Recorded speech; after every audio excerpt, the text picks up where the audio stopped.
One of the issues that has been on the front burner of Nigerian politics is the issue of federalism.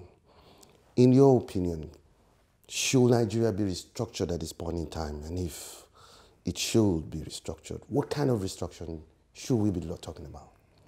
Thank you very much. There's no saying that Nigeria should be restructured at this particular point in time.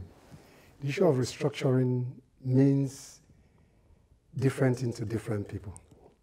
The way we are currently considered as a country does not show that we practice federalism as a nation.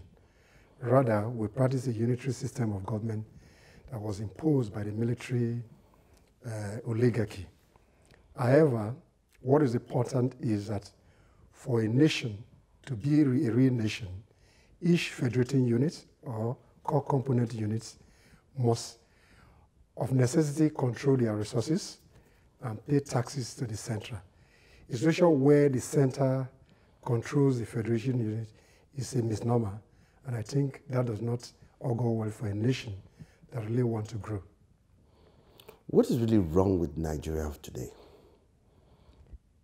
Well, the issues that confront the state, Nigeria or a country, is that the core elements, which technically is called the territorial dimension of the state, which involve the federal, the state, and the local government, has been usurped by a few cliques.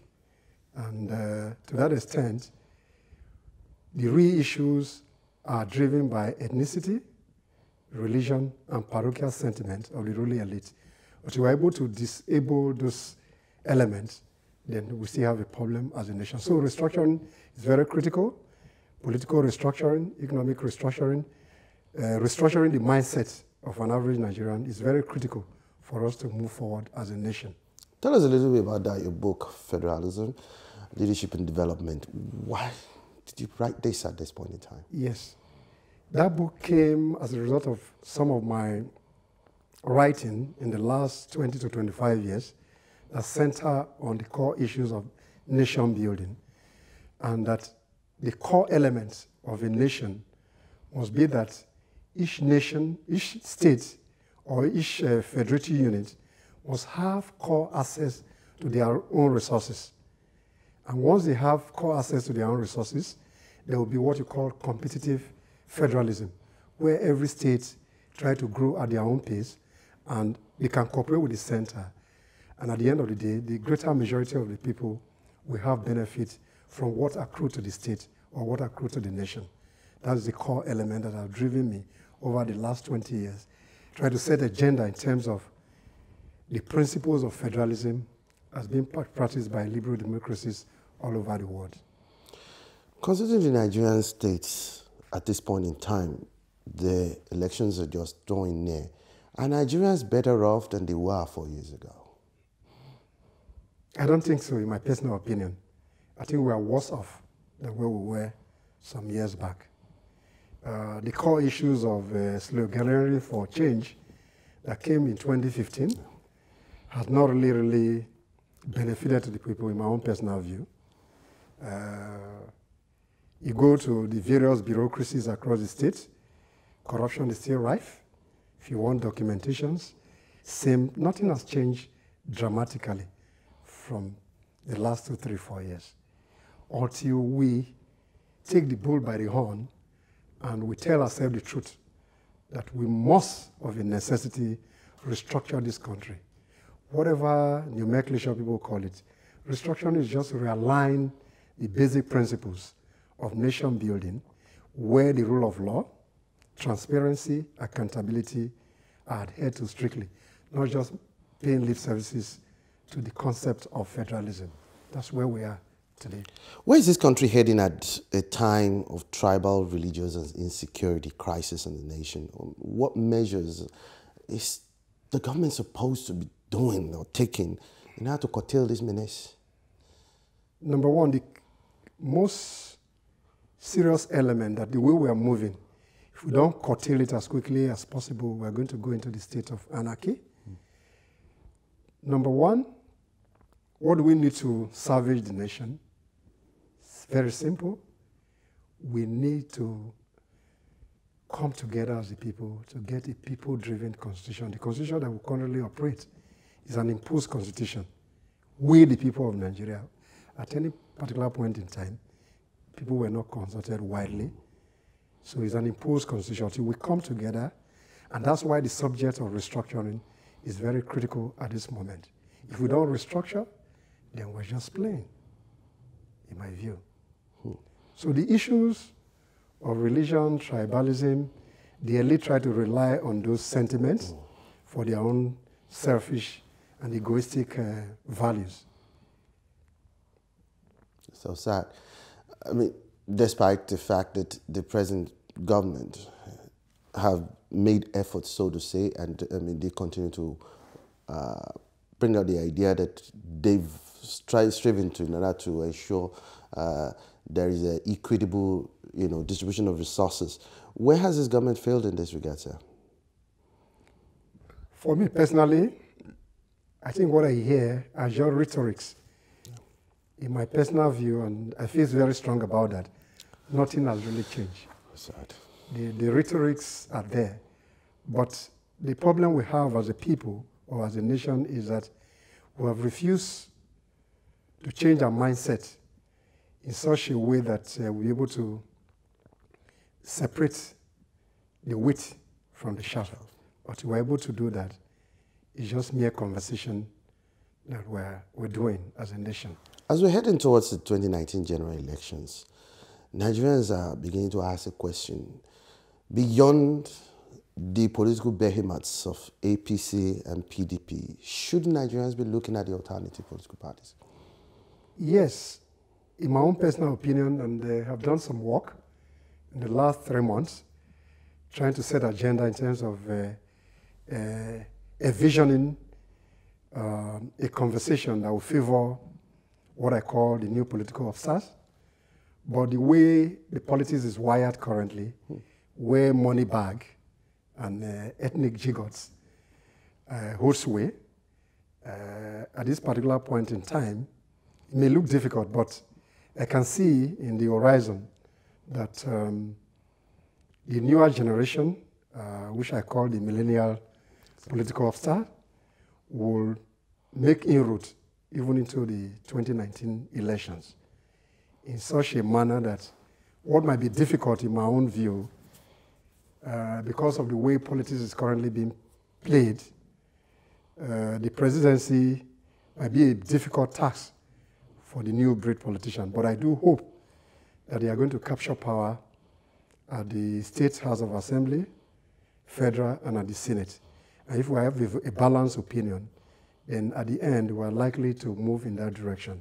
It become 2023, in my own view. How ready are the millennials at this point in time? No, they are ready.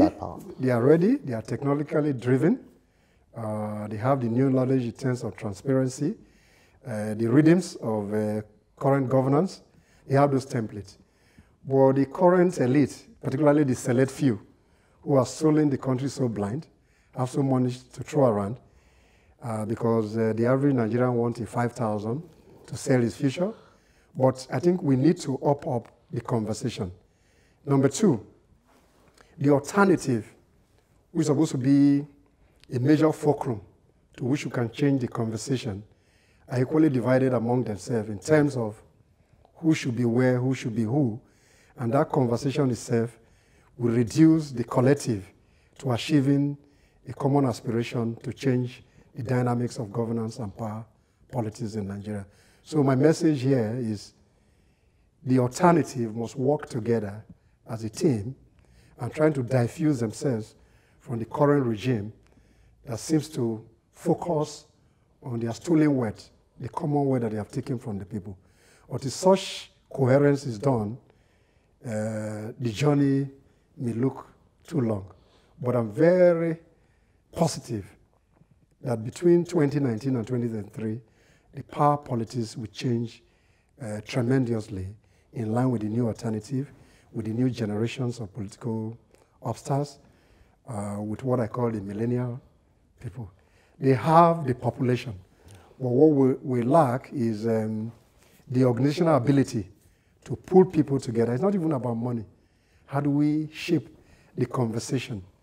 How do we re-engineer the mindset of the average Nigerian that our common enemies are the select few that are pushing us into the doldrum? So we're able to balance our mindset and change the conversation. So this is where the media has a major role to play in terms of mobilization, in terms of changing the attitude, the mindset of people towards a new Nigeria. It's only where we are able to come together that we can change the dynamics. How culpable is the media as far as, giving publicity to these alternatives? There's so much preponderance of the ruling elites, the behemoths of PDP, APC in the media. How culpable is the media in terms of reorientating Nigeria? I think the media is very culpable, and the reasons are not far-fetched. Number one, corruption, which is a major bane. Number two, the ownership slant of this medium or media, if you like. One of the most critical elements in media and agenda setting has to do with the ownership of the media. The directions of the owners of the media will shape editorial policies, news items.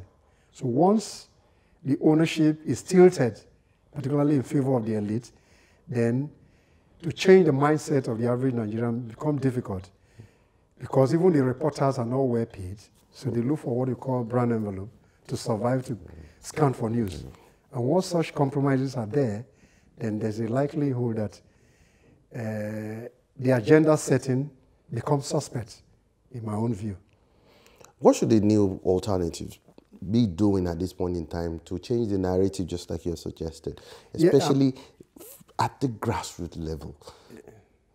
Mobilization at the grassroots level in order to drive the consciousness towards these better alternatives for Nigeria. Yeah, the problem is, particularly at the grassroots, money politics has become so endemic. Look at what happened in Osun State and Ekiti State. Yes. Vote buying became... Yes, it has become so endemic. But we can still change the narrative. How is that? Number one, as we offer new alternative and we try to mobilize people from the grassroots, the message will be, if you collect 5,000 naira to vote for somebody, you are mortgaging your own future and the future of your generations. So the basic message at the grassroots as we move into the 2019 general election, particularly for the alternative, is to dwell more that money politics cannot deliver Nigeria from the evils of the current leadership across board. So that is number one. Number two, we need to mobilize through community associations, town hall meetings, in such a manner that you're able to tie with the community in kind of partnership. If we are given an alternative, this is what we want to do. These are deliverables, not just mere rhetorics of going to debates, we'll do this, we'll do this. If we are given the alternative, in 6 months, in 8 months, 10 months, this is what we want to do. And you can hold us to account. So what you might call community participation with the alternative, and try to see what are your immediate needs in this community, what are your challenges. Bring those challenges to fore, find a way of having the discussions with the immediate community with a view to say, okay, if we have this, say maybe a chairman of a local council, this is what we'll do. And you can tie up in, and then we engage with the community as part of the partners to run those local government. I'm sure that would, because even communities, community associations, landlord associations, they already have their own mini governments and things are functioning well, better than the municipal government that has disappointed so many people. A recent poll clearly shows that this present administration has failed in the area of security, economy, and the insincerity in the fight against corruption. Do you agree with this assessment, sir? Yes, in one breath, yes. The current government in 2015 came in with a three mantra of fighting security, diversifying the economy, and fighting corruption. Number one, fighting corruption. Personally, I'm averse to the word fighting corruption. You don't need to fight corruption. What do you need to do? You need to put institutional mechanism in place that make people to be deterrent of trying to commit a crime. If you go to the average ministry, the average government department, it's still business as usual. So when you have an enclave of few politicians that are in court for one thing, and you say you're fighting corruption, on the daily basis you have the policeman, you have civil defense, you have federal road safety. If you travel from here to Benin on the average, which I do a lot, you have an average of about 50 to 60 checkpoints between Shagamu and Benin City. And what are they doing? They are collecting tolls in the open public. So what are we talking about? And those are government agencies. Number two, we're still a monoproduct economy. So take most of our revenues from oil and gas, and we have every day agric has been improved upon. Nothing, the price of foodstuff are skyrocketing. Then on security,